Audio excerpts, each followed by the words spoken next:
जोहार। आज के इस वीडियो में हम जानेंगे झारखंड में हुई ताजा घटना, दुर्घटना तथा अपराध से जुड़ी सभी मामलों की खबरों को।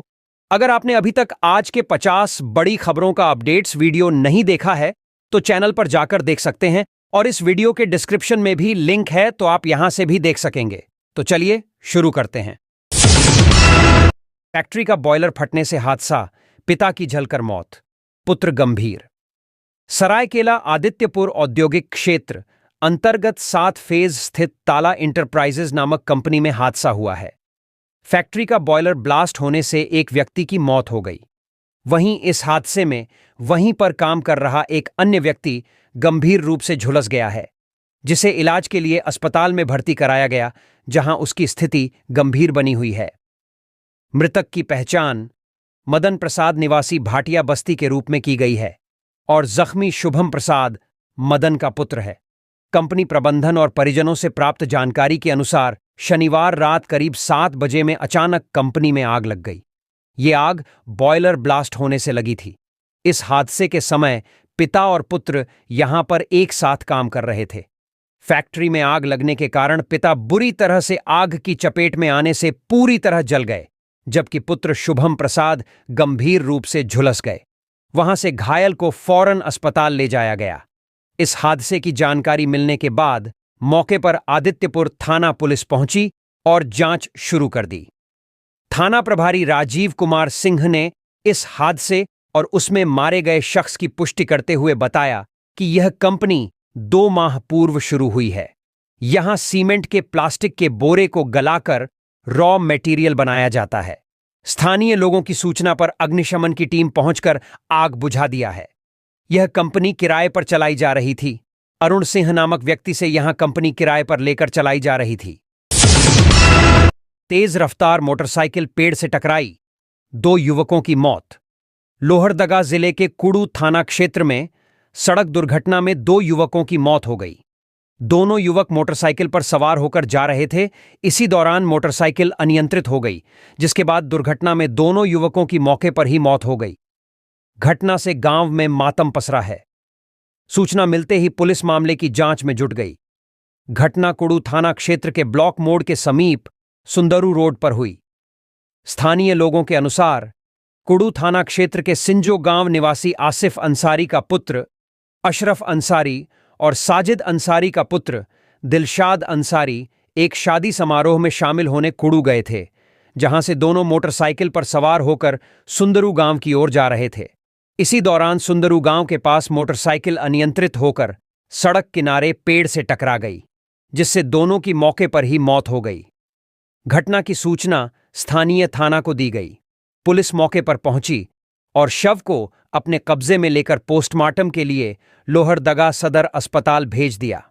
कुड़ू थाना प्रभारी कुलदीप टोप्पो का कहना है कि पुलिस मामले की जांच कर आगे की कार्रवाई कर रही है। घटना के बाद मृतक के परिजनों का रो रो कर बुरा हाल है। एसबीआई मेन ब्रांच में लगी भीषण आग, मची भगदड़। साहिबगंज नगर थाना अंतर्गत चौक बाजार स्थित भारतीय स्टेट बैंक मेन ब्रांच में शनिवार की शाम आग लग गई। आग की लपटें इतनी तेज हो गईं कि बैंक के अंदर से आवाजें आने लगीं। शीशे और ऐसी मशीन जलकर नीचे गिरने लगे। हादसे के बाद सड़क पर अफरा तफरी मच गई। आग लगने की सूचना मिलने पर नगर थाने की पुलिस मौके पर पहुंची और भीड़ को हटाया। साथ ही बिजली विभाग और अग्निशमन विभाग को सूचना दी गई और घटना के बाद चौक बाजार की बिजली भी काट दी गई। कुछ देर बाद अग्निशमन की गाड़ी मौके पर पहुंच गई, जिसके बाद आसपास के लोगों की मदद से बैंक में लगी आग बुझाने का काम शुरू किया गया। बैंक में आग कैसे लगी यह स्पष्ट नहीं हो पाया है, लेकिन अग्निशमन पदाधिकारी मनोज शुक्ला ने बताया कि प्रथम दृष्टया शॉर्ट सर्किट से आग लगी है। आग बुझने के बाद ही इसके बारे में पूरा पता चल पाएगा। बैंक को हुए नुकसान के संबंध में उन्होंने कहा कि बैंक कर्मी के आने के बाद ही पता चल पाएगा कि बैंक को कितना नुकसान हुआ है। फिर सिटी थाना प्रभारी अमित गुप्ता अपनी टीम के साथ मौके पर पहुंच गए। गौरतलब है कि दशहरा के चलते शनिवार को सभी दफ्तर बंद रखने का आदेश था, इसलिए बैंक भी बंद रखा गया था और बैंक की सुरक्षा के लिए बिल्डिंग के नीचे बैंक कर्मचारी ड्यूटी पर थे। आग लगने की सूचना मिलते ही सभी कर्मचारी बाहर आ गए। जब फायर ब्रिगेड की गाड़ी पहुंची तो मेन गेट खोला गया और किसी तरह फायर ब्रिगेड के कर्मचारी पानी का पाइप लेकर अंदर पहुंचे और आग बुझाने में जुट गए। साथ ही आसपास के स्थानीय लोगों ने भी उनकी मदद की।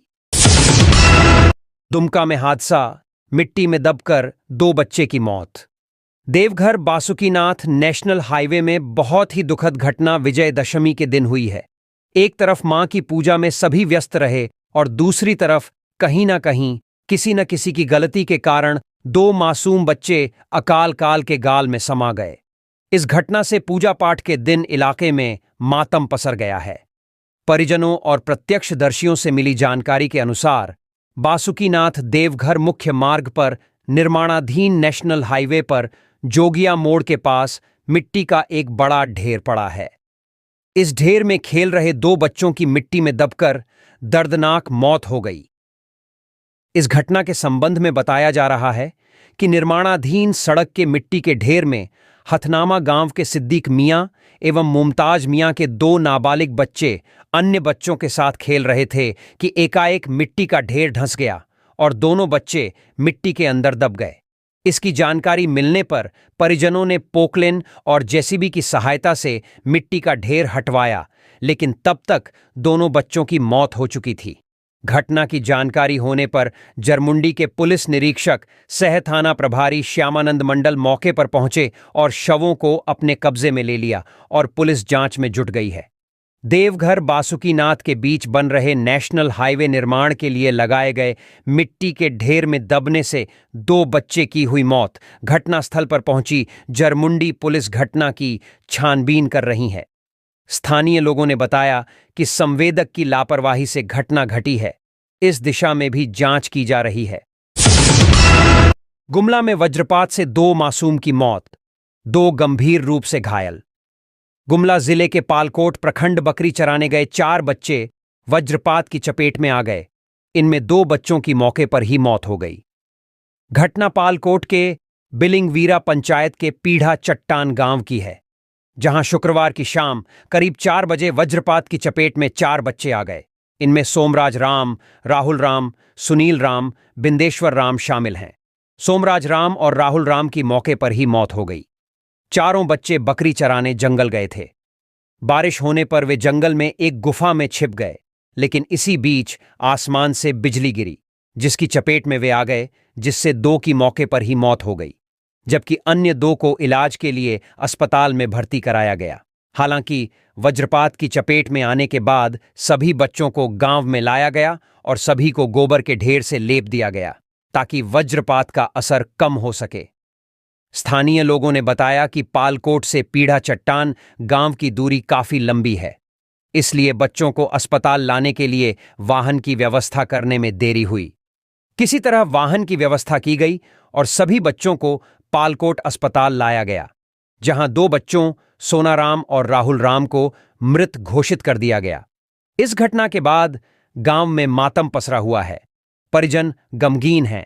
पुलिस ने शव को बरामद कर पोस्टमार्टम के लिए गुमला सदर अस्पताल भेज दिया है। घटना की जानकारी देते हुए पालकोट थाना प्रभारी मोहम्मद जहांगीर ने बताया कि घटना की सूचना मिलते ही चारों बच्चों को प्राथमिक स्वास्थ्य केंद्र पालकोट लाया गया, जहां 2 को डॉक्टरों ने मृत घोषित कर दिया, जबकि 2 का इलाज चल रहा है। इलाके में आए दिन वज्रपात की घटनाएं होती रहती हैं। मौसम विभाग हमेशा लोगों को इस बारे में सचेत करता है, बावजूद इसके लोग इसकी चपेट में आ जाते हैं। पहले बुलाया घर, फिर कर दी हत्या, 16 दिन बाद मिला शव। सरायकेला जिले के कांड्रा थाना क्षेत्र अंतर्गत पिंडराबेड़ा चंपानगर जंगल से पश्चिम बंगाल पुलिस ने कांड्रा पुलिस के सहयोग से हत्या के बाद जंगल में गाड़े गए शव को बरामद किया है। मामले में पश्चिम बंगाल पुलिस ने कांड्रा निवासी हत्यारे विदेश मार्डी को गिरफ्तार भी कर लिया है। शव की पहचान बिहार के कटिहार जिला से सटे पश्चिम बंगाल के जाकिर नगर निवासी 34 वर्षीय मोहम्मद जाकिर हुसैन के रूप में हुई है। इस मामले को लेकर मोहम्मद जाकिर के परिजनों ने 26 सितंबर को जाकिर नगर थाना में अपहरण व फिरौती का मामला दर्ज कराया था।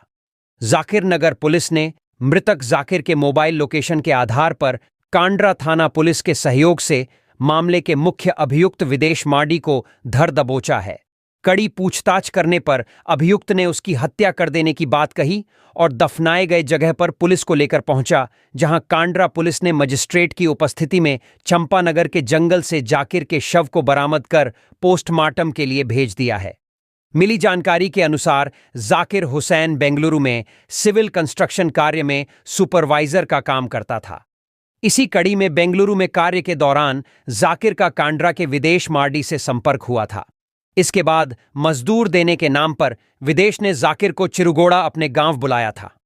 जाकिर 26 सितंबर को यहां आया था। इसके बाद विदेश ने जाकिर को डरा धमकाकर 96,000 रुपए अपने साथी के खाता में ट्रांसफर करवाया था। उसके बाद और 50,000 रुपए के लिए जाकिर की पत्नी को फोन कर मांग की, साथ ही धमकी दी कि यदि पैसे नहीं देगी तो जाकिर को जान से मार दूंगा। जाकिर की पत्नी ने अपने स्थानीय थाना डालखोला में अपहरण का मामला दर्ज करवाया। उसके बाद मोबाइल लोकेशन के आधार पर डालखोला पुलिस ने सरायकेला पुलिस अधीक्षक से संपर्क किया। कांड्रा थाना प्रभारी अंजनी कुमार ने बताया कि एएसपी से मिले निर्देश पर डालखोला पुलिस की मदद करते हुए इस घटना का उद्भेदन किया और विदेश मार्डी को गिरफ्तार किया। साथ ही उसके अन्य साथियों की तलाश जारी है। इधर पश्चिम बंगाल की पुलिस विदेश को कोर्ट में पेश कर अपने साथ ले गई। रांची में ईडी ने फिर की छापेमारी, केस मैनेज करने के नाम पर करोड़ों की ठगी का मामला। ईडी केस मैनेज के नाम पर ठगी मामले में एक बार फिर ईडी ने अपनी दबिश दी है। शनिवार की सुबह ईडी की टीम रांची के सुजाता सिनेमा हॉल के पास स्थित एक घर में रेड की है। मामला वकील सुजीत से जुड़ा हुआ है। ईडी की टीम रांची के सुजाता सिनेमा हॉल के पास स्थित प्रदीप गुप्ता नाम के एक शख्स के आवास पर छापेमारी कर रही है। पूरा मामला ईडी के केस को मैनेज करने के नाम पर करोड़ों रुपए की ठगी से जुड़ा हुआ है। फिलहाल यह जानकारी नहीं मिल पाई है कि प्रदीप गुप्ता के यहां से क्या क्या बरामद हुआ है। पूरा मामला ईडी के केस को मैनेज करने को लेकर करोड़ों की वसूली से जुड़ा हुआ है। इस मामले को लेकर रांची के पंडरा थाने में एफआईआर दर्ज हुई थी। उसी एफआईआर के आधार पर ईडी ने ईसीआर दर्ज कर जांच शुरू की है। दरअसल कांके जमीन घोटाला में गिरफ्तार किए गए कमलेश के करीबी जमीन कारोबारी संजीव पांडेय ने ईडी को मैनेज करने के नाम पर वकील सुजीत कुमार पर 6 करोड़ रुपए ठगी करने का आरोप लगाया था। संजीव पांडे ने सुजीत कुमार के खिलाफ 2 दिन पूर्व पंडरा थाने में एफआईआर भी दर्ज कराई है। अपने आवेदन में संजीव पांडे ने लिखा है कि जो रुपए ईडी को मैनेज करने के नाम पर अधिवक्ता को दिए गए थे, उसमें कांके सीओ रहे जय कुमार राम ने अमन नाम के एक आदमी से 3 करोड़ 40 लाख नगद और एक आईफोन दिया गया था। वहीं कांके के पूर्व सीओ और धनबाद डीटीओ दिवाकर द्विवेदी ने अपने भाई के माध्यम से 1 करोड़ रुपए तथा नामकुम के पूर्व सीईओ प्रभात भूषण सिंह ने 1 करोड़ रुपए दिए थे। लेकिन इसके बावजूद ईडी की चार्जशीट में सभी का नाम आ गया। जब पैसे अधिवक्ता से वापस मांगे गए तब उसने किस्तों में पैसे देने की बात कही थी, लेकिन बाद में अधिवक्ता के द्वारा दूसरे पक्ष के लोगों पर अपहरण का मामला दर्ज करवा दिया गया। रांची पुलिस अभी मामले की जांच ही कर रही थी, तब तक इसमें ईडी की एंट्री हो गई। इससे पूर्व पंडरा में दर्ज एफआईआर में जितने भी लोगों के एफआईआर में नाम हैं, सबके ठिकाने पर ईडी रेड कर चुकी है। कुख्यात नक्सली मसीह चरणपूर्ति और उसका सहयोगी विमल मुंडा को पुलिस ने एक जमीन पर जबरन कब्जा करने और जमीन मालिक को जान से मारने की धमकी देने के आरोप में गिरफ्तार किया है। पुलिस के अनुसार चरणपूर्ति और उसका सहयोगी विमल मुंडा खूंटी थाना क्षेत्र के डुमरदगा स्थित 9.24 डिसमिल जमीन पर दावा कर कब्जा करने की कोशिश कर रहा था, जिसके बाद जमीन मालिक दिनेश बडाइक और शेखर बडाइक ने पुलिस को इसकी शिकायत की। पुलिस ने एफआईआर दर्ज करते हुए मसीह और उसके सहयोगी को गिरफ्तार जेल भेज दिया। डीएसपी वरुण रजक ने बताया कि प्रारंभिक जांच में मसीह पर लगे आरोप सही पाए गए हैं और जांचोपरांत उसे गिरफ्तार किया गया है। उन्होंने बताया कि नक्सली को सहयोग करने वाले किसी भी व्यक्ति का नाम सामने आता है तो उसके खिलाफ सख्त कार्रवाई की जाएगी। डीएसपी वरुण रजक ने एक अन्य कांड के बारे में बताया कि 24 सितंबर को खूंटी थाना क्षेत्र के कमंता निवासी साहिल मनसिद्ध पूर्ति हत्याकांड का खुलासा हुआ है। इस हत्याकांड में शामिल दतिया निवासी भोला तांती गिरफ्तार किया गया है। उन्होंने पूछताछ के दौरान कांड में अपनी संलिप्तता स्वीकार की है। इस मामले में अन्य अभियुक्तों की गिरफ्तारी के लिए पुलिस छापामारी कर रही है। सुरुंगा में आधी रात को घर में घुसकर अपराधियों ने फोड़े बम। धनबाद जिले में अपराधियों ने दुर्गा पूजा के बीच आधी रात को घर में घुसकर तांडव मचाया और बमबाजी की। बम फटने की आवाज सुनकर लोग वहां पहुंचे तो अपराधी भाग खड़े हुए।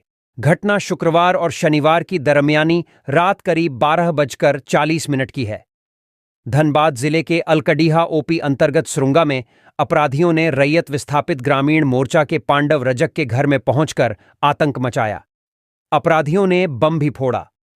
हालांकि इसमें किसी के हताहत होने की सूचना नहीं है। हां, एस्बेस्टस का घर क्षतिग्रस्त हो गया। भुक्तभोगी पांडव रजक ने इसकी सूचना अलकडीहा ओपी प्रभारी को दी। फोन पर सूचना मिलते ही ओपी प्रभारी रजक के घर पहुंचे और स्थिति का जायजा लिया। पांडव रजक ने बताया कि वे लोग घर में सोए हुए थे। इसी बीच रात के करीब 12 बजे अपराधी घर में आ धमके और बम फोड़ना शुरू कर दिया। कुछ ही देर बाद अपराधी वहां से भाग गए। बम फूटने की आवाज सुनकर काफी संख्या में ग्रामीण जुट गए। फिलहाल पांडव रजक का परिवार सदमे में है। अपराधियों ने बम क्यों फोड़े, इसके कारणों का खुलासा नहीं हो पाया है। पुलिस मामले की जांच में जुटी है। चाईबासा में डायन के शक में एक ही परिवार के 3 लोगों की हत्या। बड़ी खबर चाईबासा से है, जहां बंदगांव प्रखंड के टेबो थाना क्षेत्र के अति नक्सल प्रभावित चंपावा पंचायत के सियांकेल गांव में एक ही परिवार के 3 लोगों की धारदार हथियार से काटकर हत्या कर दी गई है। पिछले दिनों 3 फेरी वालों की हत्या की घटना को अभी कुछ ही दिन बीते थे कि एक बार एक ही परिवार के 3 लोगों की हत्या से बंदगांव में सनसनी फैल गई है।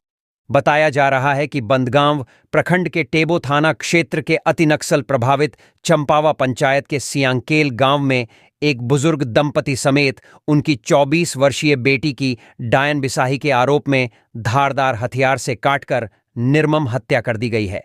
ध्यान देने वाली बात यह भी है कि तीनों शव के शरीर पर एक भी कपड़े नहीं थे। सभी शव वैसे अवस्था में थे। सभी शव के सिर और गर्दन अन्य जगहों पर धारदार हथियार से कटे होने का निशान पाया गया है। घटना गुरुवार देर रात की बताई जा रही है।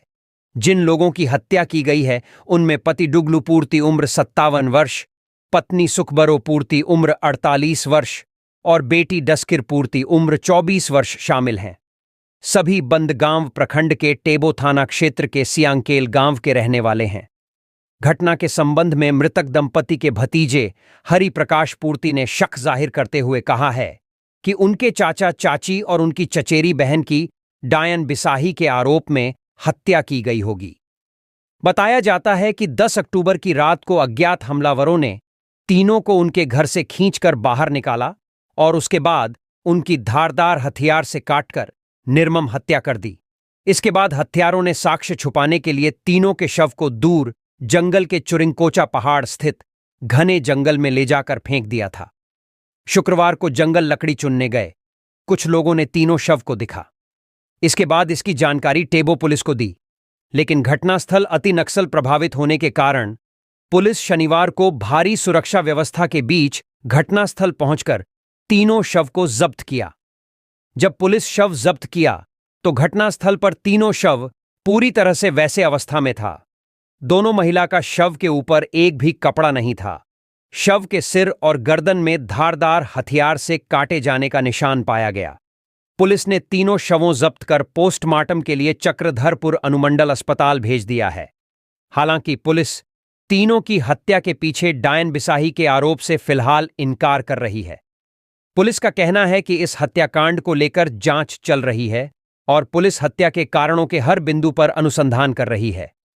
पुलिस का कहना है कि जल्द ही हत्याकांड का खुलासा कर आरोपियों को गिरफ्तार कर लिया जाएगा। बता दें कि मृतक की 3 बेटी है, जिसमें एक दिल्ली में रहती है, जबकि एक बेटी ददकी पूर्ति बंदगांव के बिरसा आवासीय विद्यालय में कक्षा 10वीं पढ़ती है। घटना का खबर मिलते हैं वह अपने गांव आ गई है। मालूम रहे कि इससे कुछ दिन पहले बंदगांव में एक साथ 3 फेरी वालों की निर्मम हत्या की जा चुकी है। घटना को 1 हफ्ते बीत चुके हैं, लेकिन पुलिस अब तक उस हत्याकांड का भी खुलासा नहीं कर पाई है और ना ही कोई गिरफ्तारी अब तक हुई है।